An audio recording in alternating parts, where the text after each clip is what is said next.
ඔගොල්ලෝ දකින්න ඇති පහුගිය දවස්වල බියුලා කියන මේ කියන්නේ ඇක්ට්‍රස් කෙනෙක් ලංකාවේ හිටපු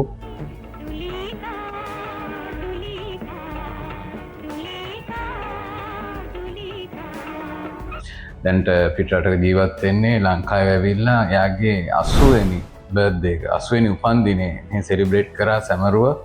එතනදී ඔයගලන්ට පේන්නේ ඇති එතුමිය කොච්චර ලස්සනද කොච්චර සුන්දරද කියන එක. අපි හැබැයි එතුමියගේ ඇතුළ කතන්දරය ඇත්තට මම දන්නේ නැහැ. කොහොම වුණත් අපි හැම කෙනෙකුටම 80 නෙමෙයි 90 නෙමෙයි 100 වුණත් සාමාන්‍යයෙන් අපිට ශක්තිමත් ජීවත් වෙන්න පුළුවන්. ඒ ශක්තිමත් සහ සුන්දරව ලස්සනට ජීවත් වීමේ කලාවක් තියෙන එක ඇත්තට මේක කලාවක්. ඒක හරියටම දැනගත්තොත් අපිට ඒ ගමන යන්න පුළුවන්. ඉතින් ගිය ඉරිදා මම මේකේ ෆස්ට් ස්ටේජ් එක. එහෙම නැත්නම් කොහොමද අපි අපේ ශක්තිමත් ලස්සන ජීවිතයක් ගෙවන විදිහේ පළවෙනි පියවර කොහොමද තබන්නේ කියන එක ගිය ඉරිදා වීඩියෝ එක බලලා නැත්නම් බලන්න ඒක උඩ දාලා ඇති. ඒකෙදී අපිට විශේෂයෙන්ම වැදගත් වෙනවා මොර්නින් රූටින් එක. අපේ උදේවරුව පළවෙනි පැය කොහොමද ගත කරන්න කියන්නේ. මොකද හේතුව අපි ඔක්කොම නැගිටිනකොට අපි ගොඩක් ඉන්නේ ස්ට්‍රෙස් ලෙවල් එකේ. ඒ ස්ට්‍රෙස් ලෙවල් එකට එන හේතුවක් තියෙනවා. අපේ ඇඟේ විජලනය වෙලා තියෙන ඩිහයිඩ්‍රේට් වෙලා තියෙන. ඒ කියන්නේ මොලේ ක්‍රියාකාරීත්වය, ඇඟේ ක්‍රියාකාරීත්වය, ඇඟේ රෙප්පය මේ හැම දෙයකටම ජලය ඕන වෙනවා. ඉතින් අපි උදේ නැගිටිද්දී ජලය අඩු වෙලා අපි ඩිහයිඩ්‍රේට් වෙලා තමයි තියෙන්නේ. එතනයි තමයි අපිට අපේ කෝර්ටිසෝල් ලෙවල් එක වැඩි වෙන්නේ. ඊට පස්සේ කෝර්ටිසෝල් ලෙවල් එක කොහොමද අඩු කරන්නේ? එහෙම නැත්නම් පාලනය කරන්නේ කොහොමද? මේ හැම දෙයක්ම එදා වීඩියෝ එකේදී කතා කරා. ඒක බලලා නැත්නම් අනිවාර්යෙන් මේක බලන්න. ඒක බලලා මේක බලන්න. මොකද ඒක තමයි තාමත් වැදගත්. මේකත් වැදගත්. මෙතනින් එහාට අපි ගියරිද කතා කරා වගේ උදේ කෝර්ටිසෝල් ලෙවල් එක අඩු කරගෙන ලස්සනට ජීවිතේ පටන් ගන්න පළවෙනි පැය. එතනින් එහාට යන දෙයක් ගැන තමයි අද කතා කරන්නේ. විශේෂයෙන්ම ෆීමේල්ස්ලාට, වුමන්ස්ලාට, ලේඩීස්ලාට ඒගොල්ලන්ගේ ෆැට් බර්නින් එක, ඒගොල්ලන්ගේ බර අඩු කිරීමේදී ඒගොල්ලන් හිතන්නේ නැති පැතිකඩ ඕගොල්ලෝ අදත් මම හිතන්නේ අහලා නැතුව ඇති මේ පැත්ත. ඒ පැත්තත් අද කතා කරගෙන යනවා. ඉතින් මම කියනවා මේ වීඩියෝ එක ඉතාමත් පටිය ඕගොල්ලන්ගේ ජීවිතේට ඉවර වෙනකන් අහන්න, දෙතුන් සැරයක් අහන්න. හොඳට හිතට ගන්න පුළුවන්, නෝට් ඩවුන් කරගන්න. එතනින් එහාට තමන්ගේ යාළුවන්ට කියන්න මේ දේවල් හරියට කරොත් අපිට ජීවත් වෙන්න පුළුවන් ලස්සනට සහ ලස්සන එකක් තියන්න. මුලින්ම මම කියන්න ඕනේ අර බියුලා කියන මෙනෙවිය ඒ ඇක්ට්‍රස් බලන්න. එයාගේ මූණ තරුණ කාලෙත් ඇත්තටම කෙට්ටු ලස්සනට ස්ට්‍රේට් මූණක් තිබිලා තියෙනවා. හැබැයි ඒක සමහරට එයාගේ ජෙනටික්ස් වෙන්නත් පුළුවන්. හැබැයි ඒක තමයි හරියම මොඩල් කෙනෙක්ට ඕනේ මූණ. ඇක්ට්‍රස් කෙනෙකුට වෙන්නත් ඕනේ මූණ. ඒ වගේ ඒ ෆේස් එක, ඒ ෆේස් කට් එක. ඉතින් මේක ලංකාවේ මහා මෝඩ විදියට සමහර අය කියනවා අපි දැන් මගේ කට්ටියත් ගොඩක් එක්සර්සයිස් කරලා ඇඟ අඩු වෙද්දි, ටෝටල් ෆැට් එක අඩු වෙද්දි ඒගොල්ලන්ගේ අඩු වෙනවා. ඉස්සල්ලාම යටින් බඩ අඩු වෙන්න ඉස්සල්ලා ඒගොල්ලන්ගේ බෙල්ල වටේ තියෙන ෆැට් එක, මේවයේ තියෙන ෆැට් එක අඩු වෙගෙන යනවා. යනකොට මූණේ තියෙන ෆැට් එක අඩු වෙනවා. ඒ කියන්නේ මූණේ තෙල් ගතිය අඩු වෙලා වෙනම ග්ලෝ එකක් ලස්සනට එනවා. ඒ වෙනකොට ගොඩක් අය කියන දෙයක් තමයි මූණ කැතයි, මූණ වැහැලා චබී වෙන්න ඕනේ. චබී නෙමෙයි, චබී කියන්නේ එතන ෆැට් එකක් තියෙන්නේ. ජෙනටික්ලි ජානමය වශයෙන් ලොකුවට තිබුණා නම් ඒක වෙනම දෙයක්. එහෙම නැත්නම් එතන ෆැට් එකක් තියෙන්නේ. ඉතින් මේ ෆැට් එක අයින් කරන්න ඕනේ. මොඩලර්ස්ලාගේ කොහෙද තියෙන්නේ මුළු ලෝකෙම හොයලා බලන්න ඒගොල්ලන්ගේ චබී මූණක්ද තියෙන්නේ, ස්ට්‍රේට් කෙලින් තියෙන මූණක්ද කියන එක. ඉතින් ඒක ගැන සැලකිලිමත් වෙන්න. දෙවෙනියට අපි බලනවා ෆැට් බර්න් ස්ටේජ් එක. එහෙම නැත්නම් අපේ මේද අඩු කිරීමේ, බර අඩු කිරීමේදී බලපාන ප්‍රධානම දෙයක්. ඒක තමයි අපි කොච්චර නැහැ කිව්වත් අපේ ඔක්සිජන් අපේ ඇඟ ඇතුළට ගන්න ප්‍රමාණය. ඒ ප්‍රමාණය ගොඩක් බලපානවා. ඉතින් සාමාන්‍යයෙන් ලීටර් 1500ක් වෙනහැල්ලෙන් ඇතුළට එක විනාඩියකට සාමාන්‍ය කෙනෙක්ට ගන්න පුළුවන් වෙන්න ඕන. සාමාන්‍ය තරුණයෙකුට. ඉතින් මේ කැපැසිටි එක අද වෙනකොට රිසර්ච් වලින් ඔප්පු කරලා තියෙන විශේෂයෙන්ම ලංකාවේ මේක තියෙන්නේ 700යි 600යි 800 අතර. හැබැයි මේකට ට්‍රේන් කරන්න ඕනේ. ඒකයි ව්‍යායාම අත්‍යවශ්‍යයි කියන්නේ.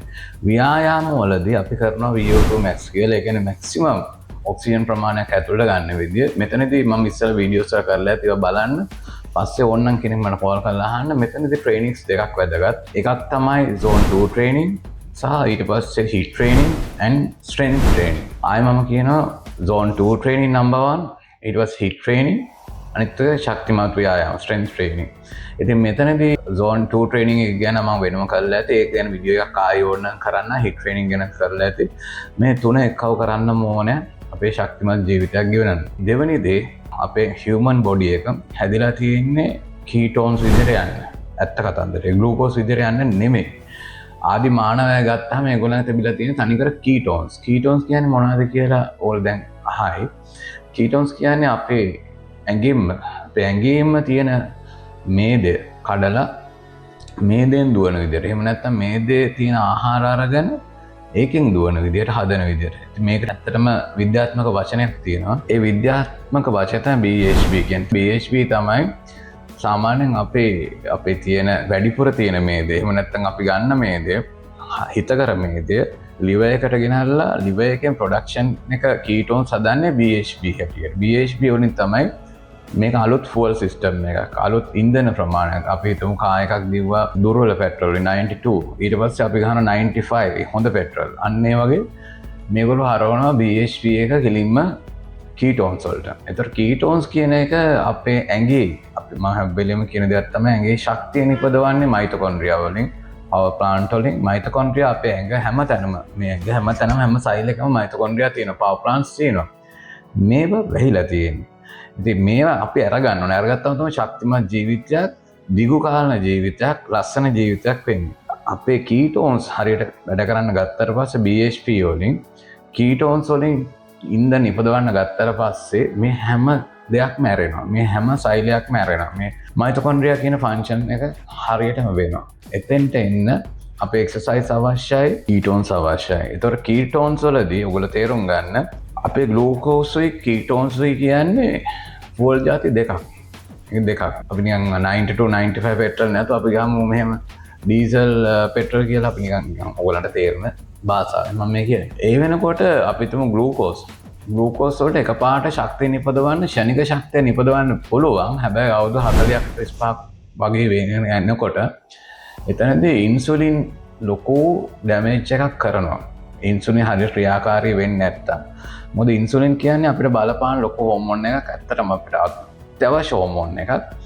එයා තමයි අපේ ග්ලූකෝස් ලෙවල් පාලනය කරන්නේ. වැඩිපුර ග්ලූකෝස් ලෙවල් ෆැට් ඇටියට ගිහිල්ලා එයා තමයි ස්ටෝර් කරන්නේ. ඇත්තට මේක ෆැට් ස්ටෝරේජ් හෝමෝන් එකක්. හොඳට මතක තියාගන්න. ඉන්සුලින් හෝමෝන් එක. ඉතින් මේ ඉන්සුලින් හෝමෝන් එක අපේ වයසත් එක්ක අග්න්‍යාශයෙන් තමයි ඉන්සුලින් ඉපදවන්නේ. මේ ප්‍රොඩක්ෂන් එකේ හරිම සෙන්සිටිව් එක අඩු වෙලා යනවා. ඊට පස්සේ එයාට බැරි වෙනවා liver එක. ඇත්තටම ඉන්සුලින් එකෙන් කරන්නේ liver එකේ තියෙන දොරවල් අරිනවා. එයාට ඒක හරියට අරගන්න බැරි වෙනවා. ඊට ශක්තිය නිපදවන්න බැරි වෙනවා හරියටම. ඒ කියන්නේ ග්ලූකෝස් හරියට අපිට දෙන්න බැරි වෙනවා. ඒ වෙනකොට ඉන්සුලින් රෙසිස්ටන්ස් එකක් කියලා යනවා. ඉන්සුලින් එක උඩ පල්ලෙහා යනවා. මේ වගේ ප්‍රශ්න කීපයක් එනවා ඒ වයසත් එක්ක. ඇත්තටම අවුරුදු 30 40 වගේ වෙනකොට එනවා. එතනදී අපි කීටෝන්ස් කියන කෙනාට කිසිම බැරියර් එකක් නැහැ. කීටෝන්ස් වලට අපේ ඕනේ අතර අපේ liver එකෙන් ඇවිල්ලා අපේ blood වලට හැමතැනම අපේ සෛල අතරට යට හොඳටම යන්න පුළුවන්. හැබැයි ග්ලූකෝස් ප්‍රමාණය ඉන්සුලින් එකෙන් පාලනය කරනවා, එයා රිස්ට්‍රික්ට් කරනවා. එතකොට ඒ ශක්තිය ඇත්තටම අඩුයි. ඒකේ රිසර්ච් එකක් කරලා තියෙනවා දැන් අවුරුදු ගානකට ඉස්සෙල්ලා ඇමරිකාවල කීටෝන්ස් දීලා. කියන්නේ තනිකර මේදෙන් දුවන කට්ටියක අනිත් කට්ටිය අරන් බලලා තියෙනවා මේදෙන් දුවන කට්ටියගේ පළවෙනි මීටර් 100 දෙගොල්ලන්ගේ ගත්තාම කණ්ඩායම් දෙකක් කරන එකම වයස එකම විදිය. පළවෙනි මීටර් 100 දෙගොල්ලම එක වගේ දුවලා හැබැයි ග්ලූකෝස් වලින් එහෙම නැත්නම් පිෂ්ටයෙන් මේදෙන් දුවපු කට්ටිය පොඩ්ඩක් ස්පීඩ් එක වැඩි වෙලා. දෙවෙනි මීටර් 100 දී ඒගොල්ලෝ ටික ටික අඩු වෙලා. හැබැයි කීටෝන්ස් වලින් ගිය කට්ටිය කියන්නේ අනික තමන්ගේ මේදෙන් සහ මේදෙන් ගිය කට්ටිය ඉස්සරහට ගිහිල්ලා. එතනින් එහා long distance අපි ගත්ත මීටර් 10 වගේ එහෙම නැත්නම් මැරතන් ඒ කරන කට්ටියගේ කීටෝන්ස් වලින් යන කට්ටිය නොනවත්වා එකම ස්පීඩ් එකේ ඉස්සරහට ගිහිල්ලා තියෙනවා. මොකද ඒගොල්ලන්ට කීටෝන්ස් කියන ෆුවල් එක ඉතාමත් ඊසි විදියට මයිටොකොන්ඩ්‍රියා වලට යනවා. මයිටොකොන්ඩ්‍රියා කියන්නේ අපේ පවර් හවුස්. ඒවා ලස්සනට වැඩ කරන්න ගන්නවා. හොඳටම ෆන්ක්ෂන් වෙනවා මොකද කීටෝන්ස් වලින්. ඒකයි තේරුම් කරන්නේ පිටි සීනි අපිව වයසට යවනවා. ආයි මම කියනවා පිටි සීනි තමයි අපි වයසට යවන්නේ. අපි තරුණව ඉන්න ඕන නම් මේ දෙක ස්පෙෂලි මම ඕගලන්ට කිලින්ම කියනවා සීනි නම් ජීවිතයෙන් සම්පූර්ණ නවත්තන්න. ඔගලන්ගේ මූණ කැත කරන රින්කර්ස් වාවන තනිකම රින්ක්ස් හැමතැනම දාන මූණ රැලි කරන ඇඟ රැලි කරන ලොකුම හානිය අපි නිහඬ හතුරෙක්.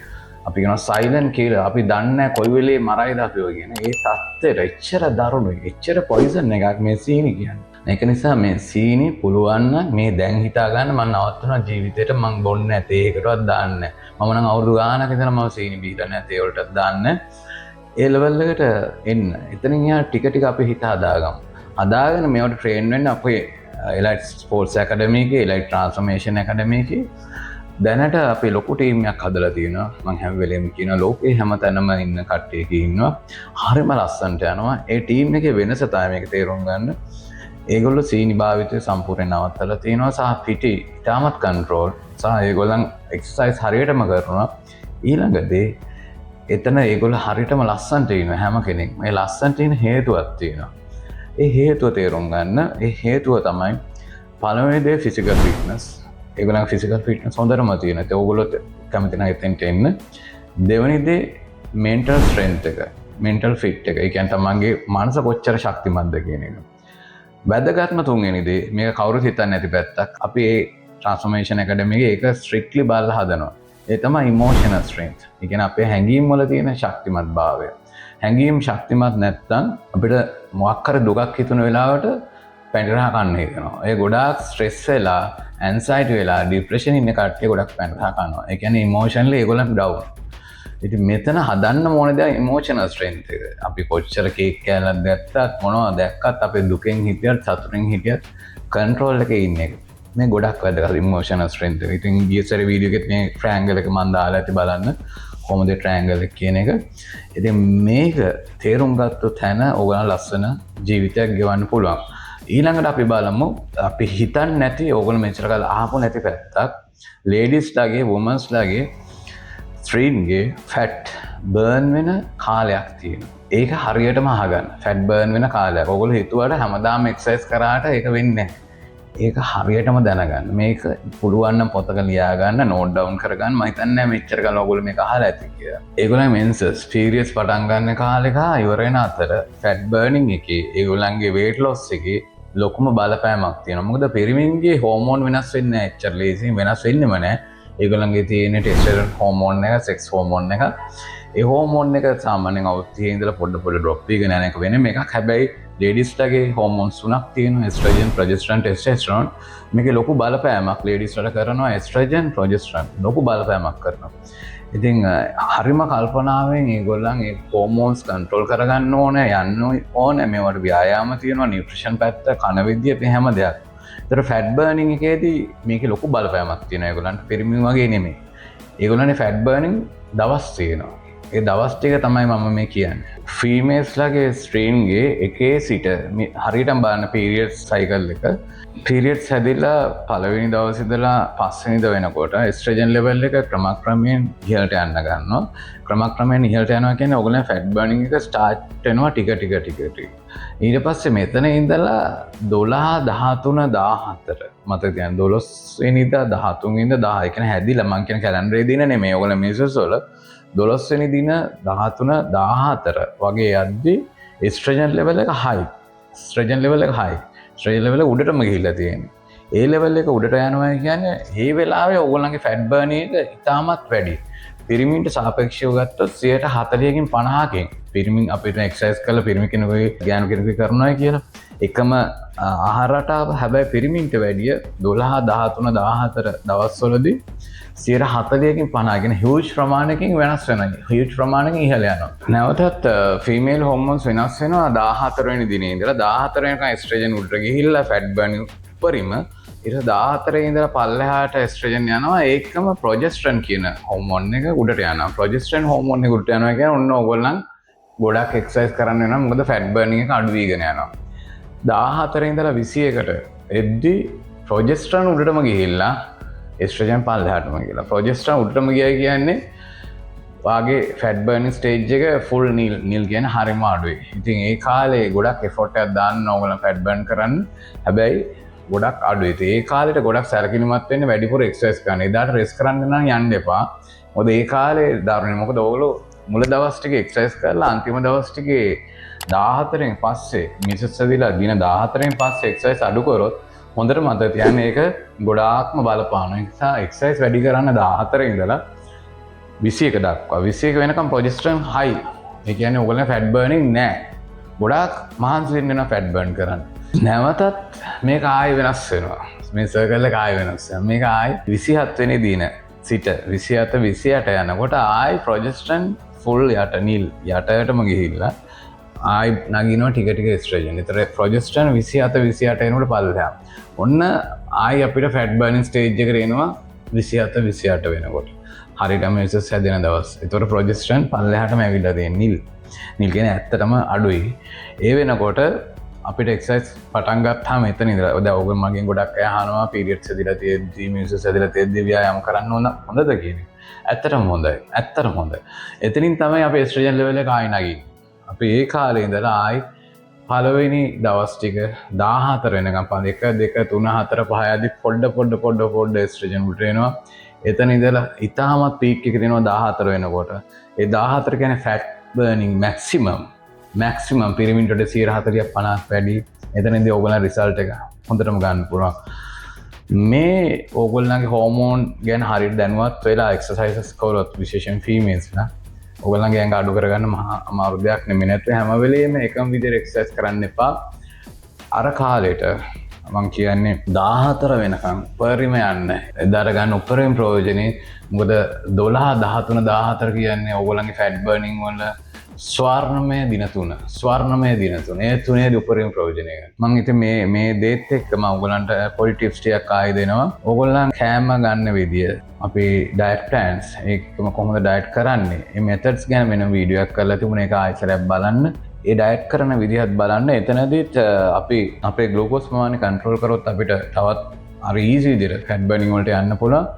මෙතනදී මම දාලා ඇති ඇපල් සයිඩර් විනිගර් ගන්න කියන එක විශේෂයෙන්ම කාබෝහයිඩ්‍රේට් ගන්නවා නම් බත් පාන් ගන්නවා නම් පාන් නම් මම කියන්නේ පාතාරින ජීවිතෙම බත් වගේ කනවා නම් විනාඩි 20කට ඉස්සෙල්ලා මිලිලීටර් 200ක වතුර වලට මිලිලීටර් 200 කියන අපේ තේ බොන මග්ගයක් තියෙන ඒ වතුර වල මිලිලීටර් 200 වතුර වලට ඇපල් සයිඩර් විනිගර් ටේබල් ස්පූන් එකක් මේ සැන්දක් දාලා දිය කරලා බොන්න. හැබැයි මතක තියාගන්න ඒක ඇසිටික් ඇසිඩ් තියෙනවා.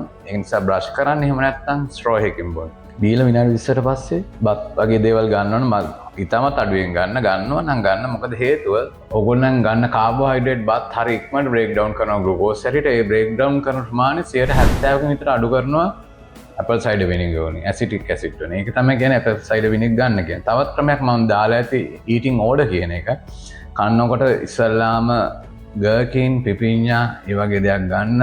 ඊට පස්සේ ෆයිබර් ඊළඟට ප්‍රෝටීන් ඒ කියන්නේ බිත්තර සමාලු අන්තිමටම කාබ්ස් ගන්න නම් ගන්න කියන. ඒතර ඒ ඕඩර් එකේ එද්දි විනාඩි 20ක් විතර හිමින් කන්න. එතකොට අපේ පළවෙනි විනාඩි 10 15 ෆයිබර් අර විදිහට එද්දි මොලෙන් මැසේජ් එක යවනවා මෙයාගේ කාබ්ස් එන්නේ නැහැ ඉන්සුලින් වලට යන්න එපා කියන එක. ඉතින් ඉන්සුලින් යන එක අඩු වෙනවා. ඉතින් අන්තිමට කාබ්ස් එද්දි ඉන්සුලින් වලට එතෙන්ට යන්න වෙලා මදි. ගොඩක් දුර තියෙනවා වගේ තමයි හිතන්නේ ඕගොල්ලන්ගේ භාෂාවෙන් කියනවා. ඉතින් ඒ වෙලාවටත් කාබෝහයිඩ්‍රේට් ග්ලූකෝස් බවට පරිවර්තනය වෙන සිස්ටම් එකක් අඩු වෙනවා. ඒක 30ක් 40ක් 50ක් අතර වගේ වෙනසක් වෙනවා. ඉතින් මේ සිස්ටම් දෙකම උපයෝග කරගන්න. ඊළඟ එක අනිවාර්යෙන් කෑම කෑවට පස්සේ ඉඳගෙන ඉන්න එපා. විනාඩි 10ක් 15ක් මූව් වෙන්න කියන්නේ එහාට මෙහාට ඇවිදින්න. එතකොටත් ග්ලූකෝස් උඩට යන එක නතර වෙනවා. මොකද අපි මෙහෙම කරත් කකුල් ගියත් අපි කොහොමත් අපි අතපය හැට මෙහෙට දැම්මත් ඇවිද්දනකොට ග්ලූකෝස් ඕන වෙනවා. ඒවයි ක්‍රියාකාරීත්වය. ග්ලූකෝස් ෆැට් හැටියට ඩිපොසිට් වෙන ප්‍රමාණය අඩු වෙනවා. ඒකයි කියන්නේ කාපු ගම ඉඳගෙන ඉන්න එපා. ඇවිදින්න විනාඩි 10ක් 15ක් මූව් වෙන්න කියන එක. විශේෂයෙන්ම පුළුවන් නම් රැයට කෑමට පස්සේ විනාඩි 15ක් විතර එළියට ගිහිල්ලා ඇවිල්ලා ඊට පස්සේ වොෂ් කරලා නිදා ගන්න. ඉතින් මේ ටිප්ස් ටික තමයි මම අද ඔයගලන්ට කියලා දෙන්නේ. මතක තියාගන්න ඇඟක් අඩු කරද්දි ලස්සනට ජීවත් වෙද්දි බලපාන පළවෙනිම දේ අපි කියනවා නියුට්‍රිෂන් කියන කෑම කියන එක. ඇත්තටම කෑම බලපාන 50% විතරයි. දැන් වෙන අය කියනවා 80%ක් කියලා. මම කියනවා 50% විතර බලපාන්නේ නියුට්‍රිෂන් සයිඩ් එක. ඉතුරු 25 ගත්තොත් එතනිනුත් එක්සර්සයිස් තියෙන 20%ක් විතර. ඒක අනිවාර්යෙන් කරන්න. ඉතුරු ටික ගත්තොත් අපි ගත්තොත් 30ක් විතර තියෙන්නේ අපේ ඉමෝෂන්ස් පැත්ත. අපිට හැම වෙලෙම තරහ යනවා නම්, අපිට හැම වෙලෙම දුක හිතෙනවා නම්, අපිට නිකන් පාළු ගතියක් දැනෙනවා. ගෙදර එන්වයරන්මන්ට් එක හැම වෙලෙම කෑ ගහගෙන ගෙදර ඇස්සෙත් රණ්ඩු දාගෙන හස්බන්ඩ් ඇන්ඩ් වයිෆ් රණ්ඩු වෙනවා, ළමයින්ට කෑ ගහනවා. ඒ වගේ ඕගොල්ලෝ ස්ට්‍රෙස්ෆුල් ඉන්නවා නම් එතනදිත් ඒක අඩු කරගන්න. ඕගොල්ලන්ගේ ඇඟක් නම් ලේසියෙන් අඩු කරන්න බෑ. මොකද ස්ට්‍රෙස් හෝමෝන් එක ඉහළ කියන්නේ ඉන්සුලින් උඩ තියෙන්නේ.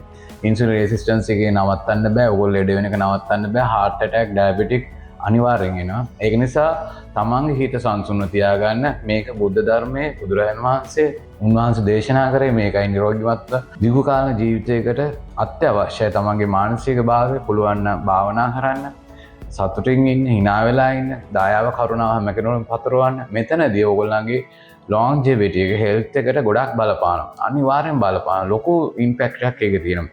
තමන් ඔෆිස් එක toxic නම් පුළුවන් නම් environment එක මාරු කරන්න, නැත්නම් ඒ විදිහට හැදෙන්න බලන්න. ඒක ASCII තමන්ගේ immediate boss හැම වෙලෙම කෑ ගහනවා, තමන්ගේ නායකයා හැම වෙලෙම කෑ ගහනවා. ඒක බලපානවා. එතකොට අපි හිතුවට සල්ලි ජීවිතය කියලා රැකියාව කරනවා කියන්නේ ඕගොල්ලන් ජීවිතේ ඕගොල්ලෝ පිහින් යන ගන්නවා වගේ තැනක්. කොයි වෙලේ heart attack හැදෙයිද, diabetic level වැඩි වෙයිද දන්නේ නැහැ. ඉතින් emotional strength එක ගොඩක් බලපානවා. හිත සංසුන් වෙන්න ඕන, සතුටින් ඉන්න ඕන, දයාව කරුණාව පතරවන්න ඕන. හැම සත්වයකටම බුද්ධ ධර්ම දේශනෙත් ඒක තමයි හරි ජීවිතේ. එතකොට තමන් ලස්සනට ඉන්න පුළුවන්. ඒකම තමන්ගේ පිරිසුදුකම ඉතාමත් බලපානවා. සුවඳට ලස්සනට පිරිසුදුව ඉන්නවා නම් හැම වෙලේම තමන්ගේ ඇඟෙන් සුවඳ විහිදෙනවා නම් තමන් කැමති හොඳ පර්ෆියුම් එකක් කරුණාකරලා සල්ලි දීලා ගන්න. මොකද මම අහලා තියෙන විදිහ, මම දන්න විදිහට විද්‍යාත්මක පැත්ත නම් ඒක මම දන්නේ, අනිත් පැත්ත මම ඉච්චර විශ්වාස කරන්නේ නැහැ. හැබැයි මම අහලා තියෙන විදිහට ඔය භූත ආත්ම පෙරේත දෝෂ ඒවා එන්නේ ජරාව තියෙන තැන් වලට, ගඳ තියෙන තැන් වලට. හැබැයි වාගේ ගෙදර සුවඳ නම්, වාගේ ඔෆිස් එක සුවඳ, වාගේ වාහනයේ සුවඳ නම්, ඔයා සුවඳ නම්, ඔයා පිරිසුදු නම් ඒ වෙනුත් ගැලවෙන්න පුළුවන්. මේ ඔක්කොම දේවල් එක්කව වෙද්දී අපේ ভাইබ්‍රේෂන්, අපේ තරංග වෙනස් වෙනවා. වෙනස් වෙලා අපි ලස්සන hina වෙනවා, අපේ සුවඳ විහිදෙනවා. අපිට මුළු ලෝකයක්ම ආදරය කරන්න ගන්නවා. ඒතර අපි පාර ගියත් කැපිලා පේනවා, 100ක් හිටියත් අපිව කැපිලා පේනවා. ඒ තමයි ශ්‍රේෂ්ඨත්වය. ඒ තමයි ජීවත් වීම. ඉතින් තේරුම් ගන්න මේ වචනේ ඇත්තටම මට මේනින් වහන්සේ කෙනෙක් දේශනා කරේ අපේ ලයිට් ආයතනෙන්. මම ෆස්ට් ටයිම් තමයි ඒක ඇහුවේ. මේනින් වහන්සේ මට කියපු දෙයක් තමයි සර් පානාතිපාතා වේරමණී කියන්නේ මොකක්ද කියන්නේ. මම ඇත්තටම මේක දන්නේ නැහැ, මම තරක කරන්නේ නැහැ. හැබැයි මටත් හිතුනේ දෙයක්. මට මේනින් වහන්සේ කියපු දෙයක් තමයි ප්‍රාණාතිපාතා කියන්නේ අනිත් සත්ව ඝාතනයට එහා ගිය දෙයක්. තමන්ගේ ප්‍රාණය තමන් ඝාතනය කරන්න එපා. ඒ කියන්නේ විස ආහාර ගැනීම, විස විදිහට ජීවත් වීම. ඒ කියන්නේ තමන්ගේ ශරීරයට කරගන්න හානි හැම දෙයක්ම තමයි පානාතිපාතා වේරමණී සික්ඛාපදං සමාදියාමි. තමන්ගේ ප්‍රාණයට වෙන කිසිම දෙයක් කරන්න එපා. මුළු ලෝකෙම උසස්ම දේ තමන්ගේ ප්‍රාණය. ඒක ඝාතනය කරගන්න එපා. ඝාතනය කරනවා කියන්නේ වැරදි පුරුදු, වැරදි ආහාර අරගෙන තමන්ගේ ප්‍රාණය පල්ලෙහාට ගෙනියන්නේ. ඒ කියන්නේ සම්පූර්ණ ඩෙඩ් බොඩියක් බවට පත් කරන්නේ තමන්මයි. කන විදිය, පෙරේත වගේ කන විදිය, ව්‍යායාම නැතිකම්, මූ වෙන නැති විදිය සහ හිතන විදිය. ඒක ගොඩාක් බලපානවා. ඒක තේරුම් ගන්න තමන්ගේ ප්‍රාණය ඝාතනය කරගන්න එපා. ලොකු දිගු කාල ජීවිතයක් අපි හදමු. අවුරුදු 80ක් නෙමෙයි 90ක් හරි ජීවත් වෙන්න, ලස්සනට ජීවත් වෙන්න, සතුටව ජීවත් වෙන විදිහට අපේ ජීවිතය හදාගමු. ඉතින් මෙවැනි වීඩියෝ එකකින් ලබන ඉරිදා හමු වෙනතුරු ඔබට ජය.